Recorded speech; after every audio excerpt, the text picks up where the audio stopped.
اب میں مختصر وقت کے لیے خطاب کے لیے دعوت دوں گا حضرت مولانا بشارت علی بھٹر صاحب کو، جو کہ فاضل جامعہ تعلیم الاسلام مامو کانجن ہیڈ ماسٹر ہیں گورنمنٹ ایلیمنٹری اسکول 212 میں، صدر ہیں جمعیت اساتذہ تحصیل سمندری، حضرت مولانا بشارت علی بھٹر صاحب۔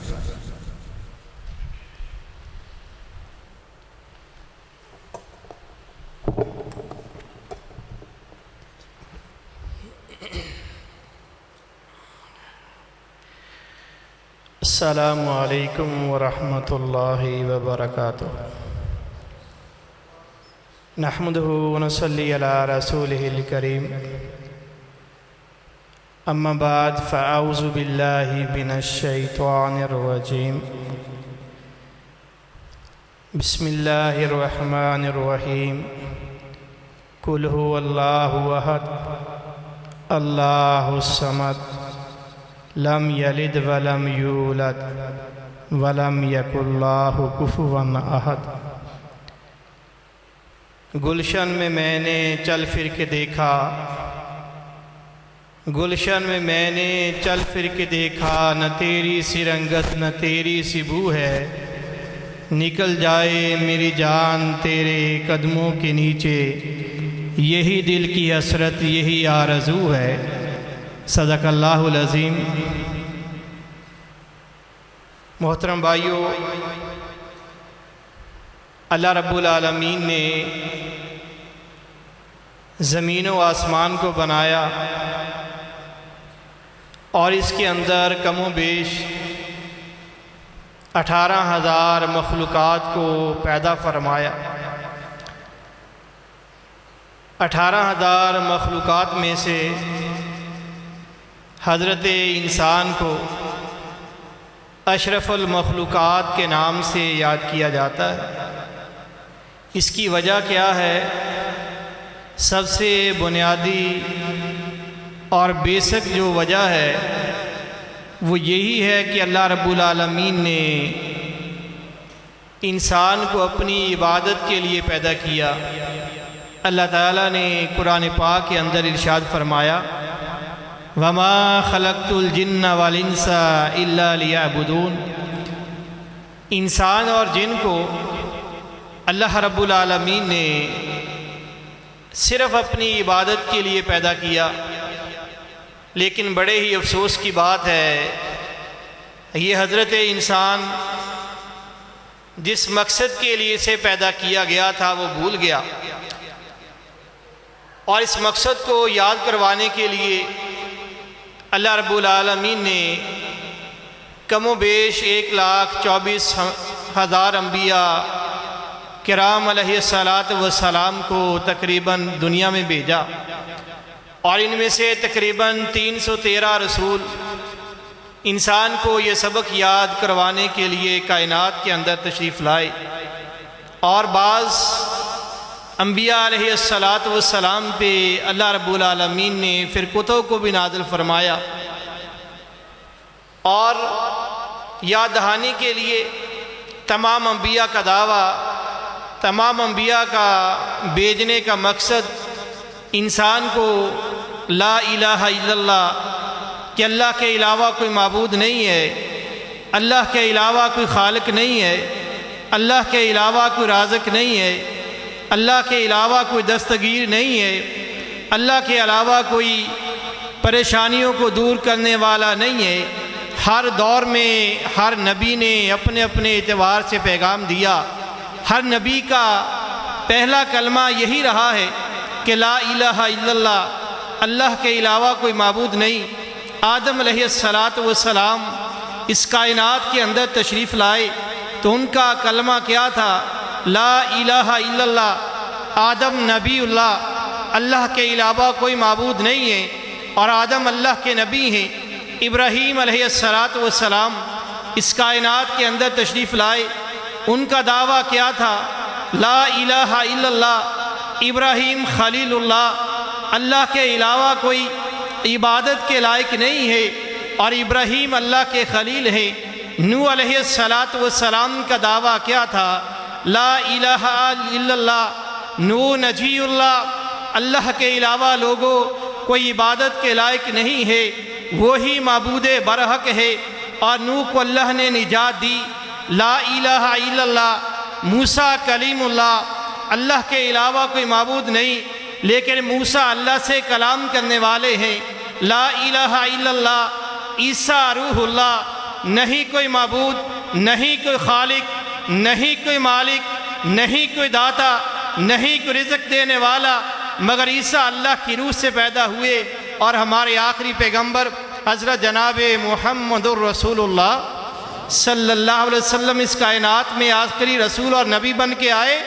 ان کا دعویٰ بھی یہی کہ لا الہ الا اللہ محمد الرسول اللہ، اللہ کے علاوہ کوئی معبود نہیں ہے، اور محمد اللہ کے رسول ہیں۔ تو محترم بھائیو، انسان کی بنیاد اس چیز پہ ہے، انسان بڑی نمازیں پڑھنے والا، صدقہ خیرات کرنے والا، اور بیت اللہ کا حج کرنے والا، اور جو ہے رمضان کے روزے رکھنے والا، قربانی کی عید پہ بہت سارے جانور کرنے والا، لیکن اگر اس کا عقیدہ توحید درست نہیں، اگر اس کی بنیاد درست نہیں، نمازیں پڑھنا اس کے لیے بیکار ہے، صدقہ خیرات کرنا اس کے لیے بیکار ہے، اور جتنی بھی نیکیاں کرے کسراب، جس طرح ریت کا ٹیلا ہوتا ہے، ریت کو اپنی مٹھی میں لیں اور انگلیاں کھول کے مٹھی بھریں، وہ ریت آپ کی انگلیوں سے نیچے گر جائے گی۔ ایسے ہی آپ کے باقی نیک اعمال کا مسئلہ ہے، نیک اعمال کا معاملہ ہے۔ اگر آپ کا عقیدہ توحید نہیں، اللہ رب العالمین نے قرآن پاک کے اندر کم و بیش 18 انبیاء کا نام لے کے فرمایا، 18 نبیوں کا نام لیا، 18 نبیوں کا نام لینے کے بعد فرمایا اگر میرے پیغمبر بھی شرک کرتے تو میں ان کے اعمال کو بھی ضائع کر دیتا۔ عقیدہ توحید اتنا اہم مسئلہ ہے، اس لیے سب سے پہلے جنت میں جانے کے لیے، جہنم سے بچنے کے لیے اپنے عقیدے کو درست کرنا ہوگا۔ اس میں شرک نہیں، حدیث قدسی ہے، اللہ رب العالمین نے ارشاد فرمایا اگر میرا بندہ زمین سے لے کے آسمان کے خلا تک جو ہے وہ برائیاں لے کے آ جائے، اس کے نامہ اعمال میں برائیاں ہوں، لیکن اس کا عقیدہ درست ہے، مشرک نہیں ہے، شرک کرنے والا نہیں ہے، فرمایا ہو سکتا ہے کہ اللہ رب العالمین میں اس اپنے بندے کو معاف کر دوں، لیکن اگر بندہ زمین اور آسمان کے برابر جو ہے وہ نیکیاں لے کے آ جائے اور اتنے نیک و پاروسار ہو، لیکن اگر اس کے عقیدہ توحید نہیں ہے، وہ شرک کرنے والا ہے، اس کی عقیدے کے اندر شرک کی آمیزش ہے، تو فرمایا کہ پھر وہ اسے معاف نہیں کیا جائے گا بلکہ وہ جہنم کا ایندھن بنے گا۔ ایک روایت اس کی تصحیح کے بارے میں میرا علم نہیں، سیدنا عمر فاروق رضی اللہ تعالیٰ عنہ مسافر ہیں، سفر کے لیے جا رہے ہیں، ایک جنگل میں دیکھا کہ آپ جنگل میں پڑاؤ کیا، جنگل میں پڑاؤ کرنے کے بعد جو ہے مسافر آپ کے ساتھی وہاں رک گئے، ایک طرف سے آواز آ رہی ہے، سیدنا عمر فاروق رضی اللہ تعالیٰ عنہ فرمانے لگے آپ یہاں رکیں، میں ابھی واپس آتا ہوں۔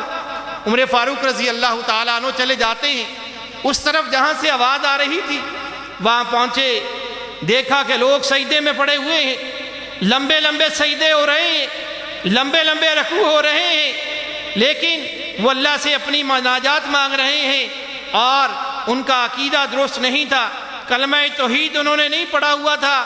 کافی دیر کے بعد صحابہ نے دیکھا کہ عمر فاروق رضی اللہ تعالیٰ عنہ واپس نہیں آئے، جب کچھ صحابہ ان کی طرف گئے، ان کو دیکھنے کے لیے دور سے ہی سیدنا عمر فاروق رضی اللہ تعالیٰ عنہ کے رونے کی آوازیں آنے لگی، ہچکی باندھ کے وہ رو رہے ہیں، زارو کتار رو رہے ہیں۔ صحابہ قریب گئے، عرض کیا امیر المومنین کیا بات ہے، کوئی مسئلہ ہو گیا، کس بات نے آپ کو رلا دیا؟ عمر فاروق رضی اللہ تعالیٰ عنہ فرمانے لگے میں ان کے بارے میں ان کو دیکھ کے رو رہا ہوں، یہ عبادت کرنے والے ہیں، بڑی نمازیں پڑھنے والے ہیں، لمبے لمبے سجدے کرنے والے ہیں، لیکن یہ مشرک ہے، عقیدہ توحید ان کے پاس نہیں ہے۔ یہ جو قوم میں دیکھ رہا ہوں انہوں نے کلمہ توحید نہیں پڑھا، اس کے مطابق زندگی گزارنے والے نہیں ہیں، عبادتیں بہت زیادہ ہیں، ریاضتیں بہت زیادہ ہیں، لیکن کیونکہ ان کا عقیدہ توحید نہیں ہے ان کی مثال ریت کی طرح ہے، جس طرح ریت جو ہے مٹھی کے اندر ڈالی جائے نیچے گر جاتی ہے، پکی سڑک پہ دور سے ہمیں پانی نظر آتا ہے، وہاں پہنچتے ہیں پانی نہیں ہوتا، کچھ چیز وہاں نہیں ہوتی۔ فرمایا ان کے اعمال بھی ایسے ہی ہیں، ضائع ہو جائیں گے۔ کیوں؟ عقیدہ توحید نہیں ہے۔ تو محترم بھائیوں، سب سے پہلے ہمیں دیکھنا چاہیے ہمارا عقیدہ کیسا ہے۔ اگر تو عقیدہ توحید پہ اللہ تعالیٰ نے آپ کو توفیق دی ہے، فللہ الحمد، اس پہ اللہ کا شکر ادا کرنا چاہیے۔ بلال رضی اللہ تعالیٰ عنہ کو امیہ بن خلف نے مارا، کس وجہ سے؟ کیا وہ نمازیں پڑھتے تھے؟ اس وجہ سے مارا؟ زکوٰۃ دیتے تھے؟ اس وجہ سے مارا؟ نہیں، بلکہ بات کیا تھی؟ بنیادی بات اللہ احد، اللہ احد کی جو ہے اپنی زبان سے اقرار کرتے تھے۔ امیہ بن خلف نے برملا کہا، بلال یہ کلمہ چھوڑ دو، اللہ کی وحدانیت کو چھوڑ دو، اللہ کی ربوبیت کو چھوڑ دو، تمہیں کچھ نہیں کہا جائے گا۔ بلال رضی اللہ تعالیٰ عنہ ڈٹ گئے اور اس پہ اپنا عقیدہ توحید کو اپنا لیا کہ میری جان جاتی ہے تو چلی جائے، مجھے پرواہ نہیں، لیکن اللہ ایک ہے، اللہ واحد ہے۔